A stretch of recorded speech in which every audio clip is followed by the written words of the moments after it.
The survey says that the three main causes of death in the hunter varies between men and women. For men, heart disease is the biggest killer, cancer the second, with cancer of the digestive organs being the most common form, and strokes coming in third.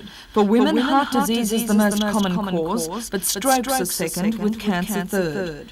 The report entitled Trends of Concern has some alarming results. The number of fatal strokes for men in Cessnock, for example, is 73% higher than the state average. The picture is similar, though not as much, with Cessnock women. These figures correspond with the survey done on the aspects of life that cause these ailments. There are more men smokers in Cessnock than anywhere else in the region. And Cessnock also has the highest number of obese women. The one good point is that the hunter community recorded lower blood pressures than the Australian average. Although the number of people who have died from cancer in the hunter is on a par with the state's average, there is cause for concern in Newcastle. In this city, the incidence of cervical and uterus cancer is significantly higher than the state average. This is added to the statistics that only a quarter of women have regular pap smears.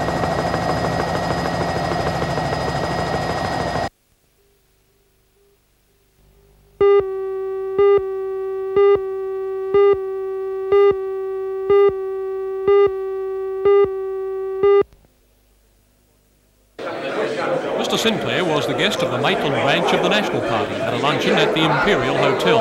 One of the main reasons for Mr Sinclair's visit was to express his support for Alderman John Turner, the National Party candidate for Hunter.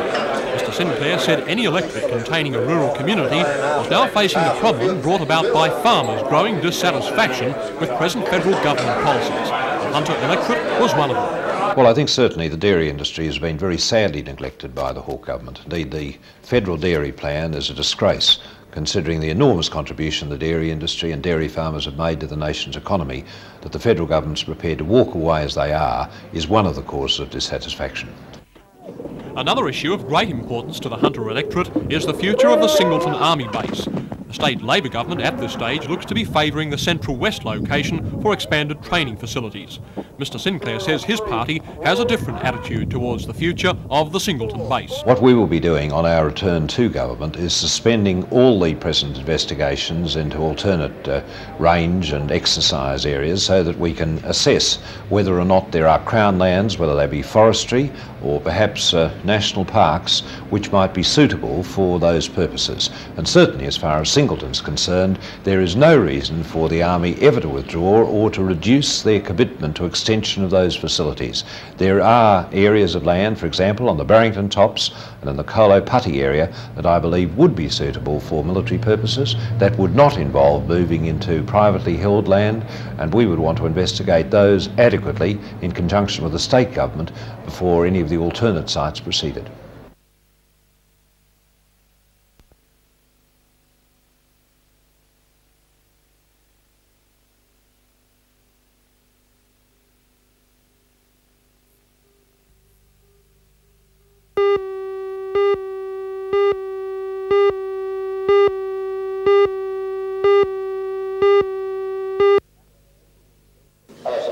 At an assembly in the Gateshead High School, the Year 11 and Year 12 students were congratulated on their win by Science Master Jeff Bromwich.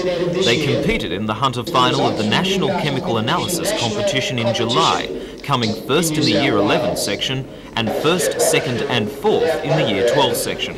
The competition is organised by the Royal Australian Chemical Institute, and the president of the Newcastle branch, Robert Walker, presented the students with their winner's certificates. The two Year 12 teams also topped the state point score and will now represent New South Wales in the national final of the competition in October.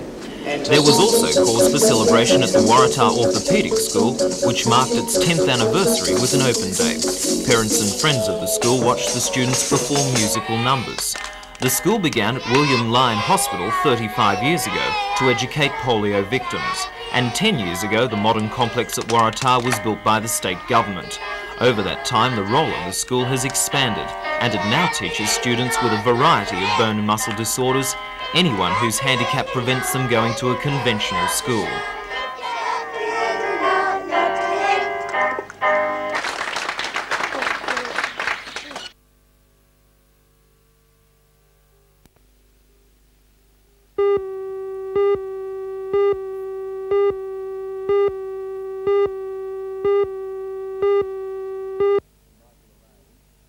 Shepherd and Michael Aroney hopes that what the Mater they Hospital already could be know. in line for a permanent That paediatric is, oncologist, that the New South a child Wales specialist government, trained through in the me, treatment of children has suffering from already leukemia honoured and other all forms of terms cancer of that were agreement quashed by the State reached Health Minister between the Ron AMA, Mulock after both meeting state with the and mothers federal of children branches, undergoing the federal treatment, government both at the Prince and of the New Wales South Hospital Wales in government. Sydney and the Mater. He said The the only appointment of outstanding an matter oncologist involving in New South Newcastle was Wales not necessary. and other states would not encourage oncologist was what they opened up the conversation with, but we don't see the necessity for a paediatric oncologist, and of course it would be very difficult to have a paediatric oncologist. They're very limited species. The head of paediatrics at the Mater Hospital, Professor John Bolton, however, disagrees. Well, they're not very common as a breed of specialist, but certainly there are local specialists in training in Britain and America who would no doubt be extremely interested in coming back here. How great a change could having a paediatric oncologist make in Newcastle? It would mean that the parents of children with leukemia didn't have to travel to Sydney for their initial treatment, and which happens at the moment. And I think it's a very realistic goal to aim for local people. Are you disappointed by Mr Mulock's comments? I'm disappointed, although I also do understand the background. I mean, money is very, very limited. Children with cancer, forms of cancer, make up a relatively small percentage, fortunately, of all people in the region with cancer, but nonetheless, of course, their needs are very great. And of course, parents of a child of 2 or 3 naturally have an enormous amount invested in that child compared with somebody of maybe 70 or 80.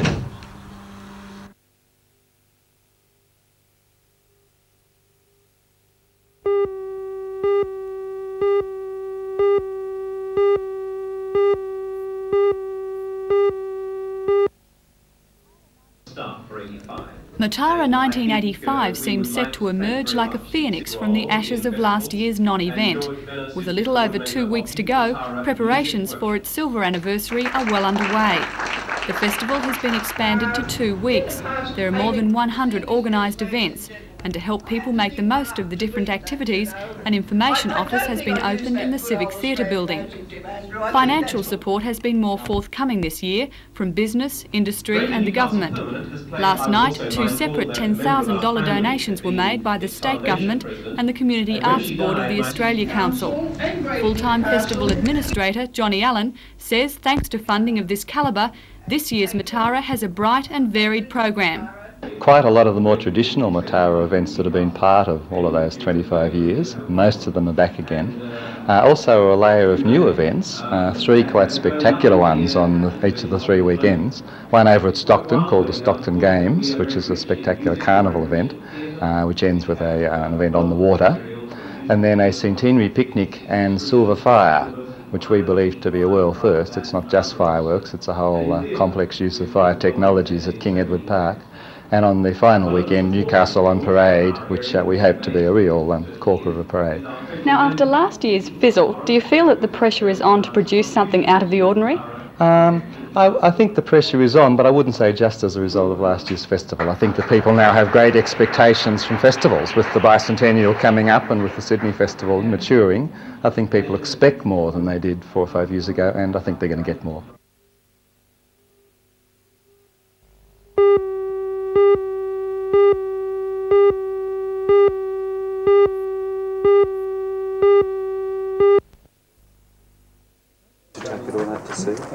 The $8.7 million outfall tunnel is the first and major stage of the overall upgrading of the Burwood Beach Sewerage Treatment Plant, which has been estimated to cost the Hunter District Water Board $26.4 million over the next 5 years. An 80-metre deep shaft will be sunk at the plant, leading to a 2.7 metre wide tunnel, which will stretch 1.9 kilometres to sea.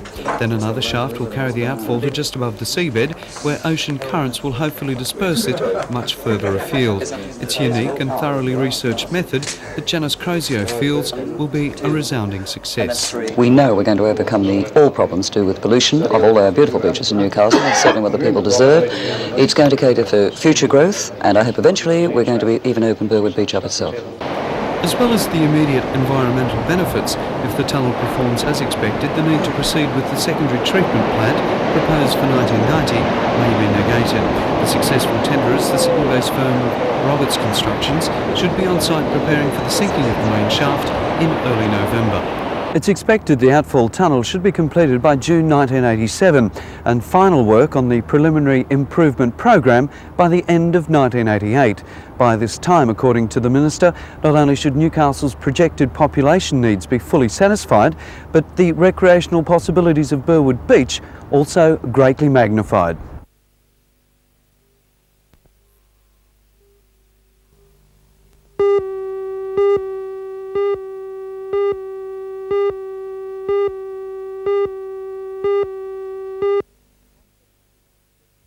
The bomb detonated unexpectedly, engulfing this officer in flames and showering the other with shrapnel. Both are now in a serious condition in hospital.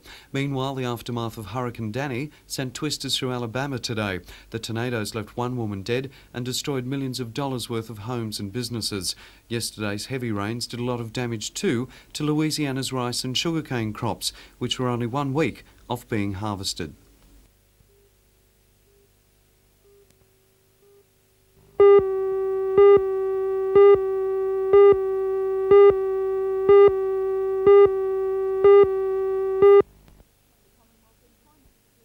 The Commonwealth employment statistics show the number of people registered as looking for work in the Hunter region rose by 3.39% in comparison to the same quarter last year. Although this was reflected in a statewide increase of 0.11%, both ran against the national trend. Throughout the whole of Australia, the number of unemployed people awaiting placement dropped by 3.13%. Federal member for Newcastle, Alan Morris, says one of the main problems is that economic recovery and growth are not filtering through to the unemployed. I think there's a great danger of that. Certainly we've had now 4 years of economic growth in Australia. We're facing a third year of that, and the real skill and the real challenge facing all of us is to ensure that that growth spreads fairly through the community, so it doesn't just go to those employed, but also goes to the people who aren't currently employed. And that won't be easy to achieve, mind you. In what ways do you think it could be done? Well, I think we've now got to start targeting much more accurately where the growth can affect employment most. Certainly in the last few years, the growth in the finance industry, the growth in retail have been very important areas of growth, and I think we've got to have to be doing much more towards ensuring our younger unemployed are being better trained and more skilled in those two particular areas. And I think that will start to emerge.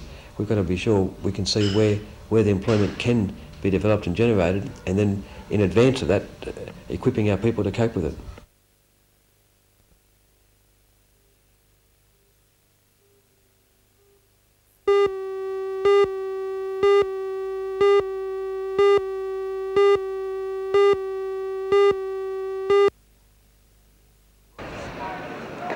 Right from the outset, it was an even and defensive match. Wests were the first to put points on the board with a try by winger Mitchell Knight, who also scored a penalty goal.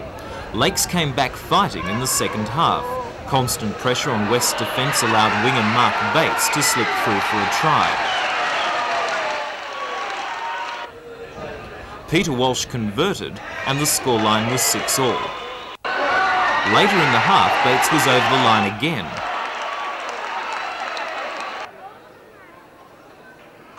And a superb kick by Walsh from the sideline into the wind gave Lakes the conversion.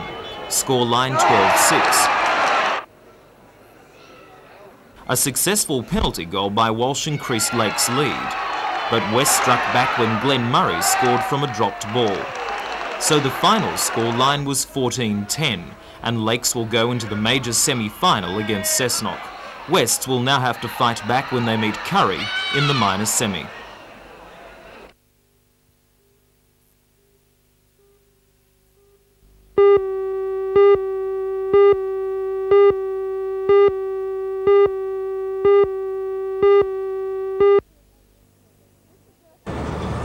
This is National Aboriginal Week, and to make the white community more aware of the problems facing Aboriginal people, the community took to the street today.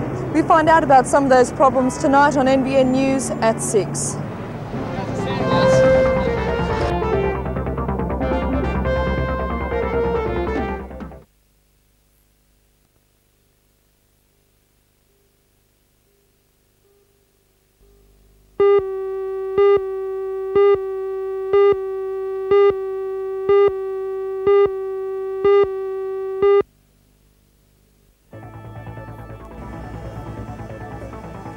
In tonight's news, I'll be looking at one way of losing those extra few kilos in time for summer.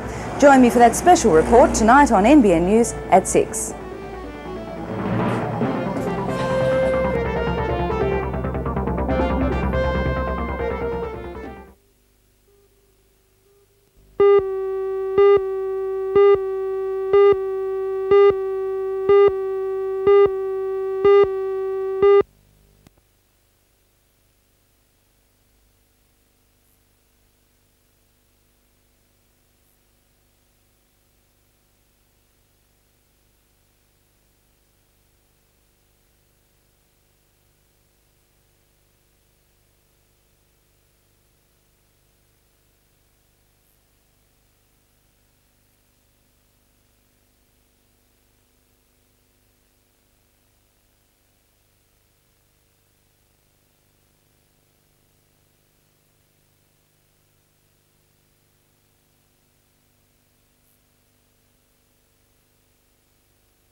They want to keep it a secret or something? It's a Free Wheels tradition to present a piece of theatre for the wider public during Matara. And last night at Newcastle Civic Theatre, the company presented Sparks Will Fly as this year's contribution. Since June, Sparks Will Fly has played to audiences in secondary schools and TAFE colleges. Last night's performance was the first of only 2 public performances the company has planned. The play was researched and written by Wollongong playwright specifically for Free Wheels. It's a play about equal opportunity and women in the workforce. The play deals with the tension and problems that arise as women are forced into traditional male work areas because technology is pushing them out of their traditional fields. In this scene, in a factory, a female apprentice cleverly explains an electrical wiring diagram to a female office worker by comparing it to a knitting diagram. The scene also shows the tensions that arise as men and women clash in this traditionally male-dominated work area. The company will perform Sparks Will Fly for the public at the Playhouse again tonight, starting at 6 o'clock. Then the company will take the play back to schools and colleges.